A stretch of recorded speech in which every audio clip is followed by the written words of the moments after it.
একদিন টুনি সারাদিন জঙ্গলে ঘোরাঘুরি করার পরেও কোনো খাবার না পাওয়ায় সে খুব ক্লান্ত হয়ে পড়ে। শেষমেশ সে একটা তাল গাছের নিচে বসে পড়ে। সেই তাল গাছে বাস করত একটি ডাইনি।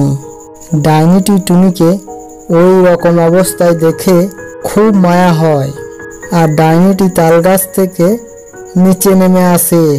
এসে বলে, টুনি, তুই কান্নাকাটি করছিস কেন? কি হয়েছে? টুনি ডাইনিটিকে তার সামনে দেখে সে খুব ভয় পেয়ে যায়। আর সেটা দেখে ডাইনিটি টুনিকে বলে, টুনি, তুই ভয় পাস না, আমি তোর কোনো ক্ষতি করব না। তারপর টুনি ডাইনিটিকে বলে তার খুব খিদে পেয়েছে। আর সেটা শুনে ডাইনিটি তাকে অনেক খাবার দেয়। তারপর টুনি ওই খাবারগুলো খেয়ে সে খুব তৃপ্তি পায়। তারপর টুনি ডাইনিটিকে ধন্যবাদ জানিয়ে সেখান থেকে চলে যায়।